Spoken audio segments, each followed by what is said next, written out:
Dalawang minor de edad ang inaresto ng pulisya dahil sa iligal na sugal at droga sa Taguig. Nagsasagawa ng foot patrol ang mga pulis mula sa Taguig City Police Substation 6 sa pamumuno ni Police Major Jefferson Simpuego dakong alas 9 ng gabi nang makita ang mga suspek na nagkakaray krus.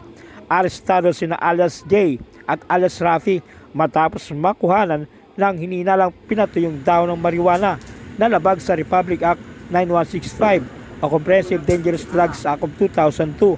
Nahuli rin sila dahil sa paglabag sa Presidential Decree 1602 prescribing stiffer penalties on illegal gambling.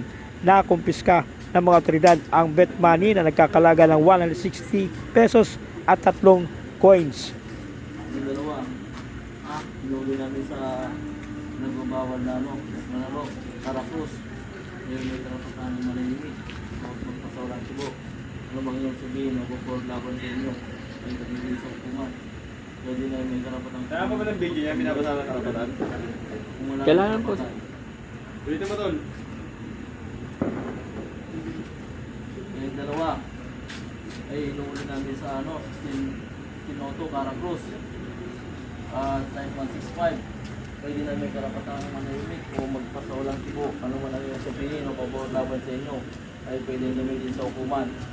Pwede ka na kumuha lang yung tagapagtanggol kung wala kang karapatan. So pagkaroon sa inyo ng pamalaan, naintindihan niyo ba yung karapatan? Ikaw, naintindihan mo? Arestado ang 4 katao matapos maaktuhan nagsusugal kung saan isa sa kanila ang nakuhanan ng iligal na droga sa Taguig City. Sa report ng pulisya, nagsasagawa ng foot patrol ang mga tauhan ng Police Substation 1 sa pangunguna ni Police Major Joseph Inomes nang matyumpuan ang nagaganap na illegal gambling activity sa Zone 1, Barangay Fort Bonifacio, Taguig.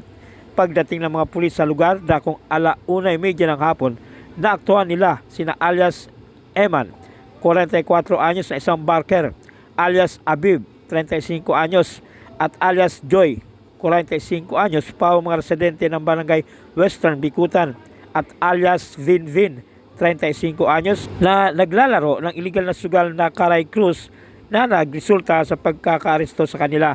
Nakumpiska sa mga suspek ang 3 peso coins na gamit bilang panggara, halagang 500 pesos sa magkaibang denominasyon, habang nakuha kay alias Eman ang 2 plastic sachet ng hininalang shabu na nagkakalaga ng 2,040 pesos. Ikaw ay meron kang manahimik o magsawalang sibo. Ano man ang yung sabihin, pabulalaban sa iyo, maaaring ka na. Ikaw ay may karapatang kumuha na yung karapagtanggol at kung wala, ikaw ay pagkakalooban ng ating mahal na gobyerno. Naunawaan mo ba kayong karapatan? Samantala sa Barangay Fort Bonifacio pa rin, arestado ang 2 katao matapos maaktuhan din na nagsusugal kung saan isa sa kanila ang nakuhanan ng iligal na droga. Sa report ng pulisya, nagsasagawa ng foot patrol ang mga tauhan ng Police Substation 1 hinggil sa nagaganap na illegal gambling activity sa Zone 2, Barangay Fort Bonifacio sa unang araw ng taong 2025. Pagdating ng mga pulis sa lugar, dakong alas 6:30 ng gabi, naaktuhan nila sina alias Sherwin, 41 anyos, na isang construction worker, residente ng Barangay Don Roses, Quezon City, at alias Jen, 51 anyos, na isang scavenger, residente ng Barangay Sembo, Taguig City, na naglalaro ng iligal na sugal na Caray Cruz na nagresulta sa pagkakaaresto sa kanila. Nakumpiska sa mga suspek ang 3 peso coins na gamit bilang panggara, halagang 515 pesos sa magkaibang denominasyon, habang nakuha kay alias Sherwin ang isang plastic sachet ng hininalang shabu na nagkakalaga ng 2,040 pesos. Kayo ay inuuli sa salang M165 and Sisinoto. Ay may karapatan manahimik o magsawalang sibo. Anong sabihin na pwedeng gamitin laban sa inyo? Ano mga hukuman? Ay may karapatan kumuha sa inyong abogado kung wala man pagkakalot sa inyo ng gobyerno. Ay may karapatan kumuha sa inyong doktor, wala man pagkakalot sa inyo ng gobyerno. Intindihan nyo ba yung karapatan nyo? Ikaw, intindihan mo?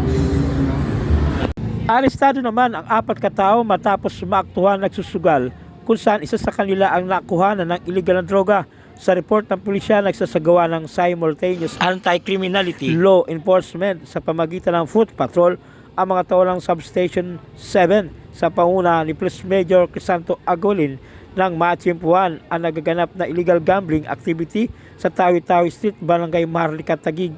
Pagdating ng mga pulis sa lugar dakong alas 4:50 ng hapon, naaktuhan nila sina alias Pakan, 21 anyos na isang construction worker, residente ng Barangay Maharlika, Taguig, alias Joby, 36 anyos na isang air condition technician, residente ng Barangay Central, Bikutan, alias Masirag, 29 anyos, at alias Orlando, 37 anyos, parehong residente ng Barangay Upper Bikutan, na naglalaro ng iligal na sugal na Caray Cruz na nagresulta sa kanilang pagkakaaresto.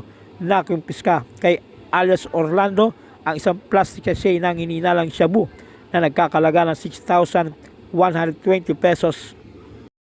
Arestado ang 3 katao kabilang isang babae matapos maaktuhang nagsusugal kung saan isa sa kanila ang nakuhanan ng illegal na droga.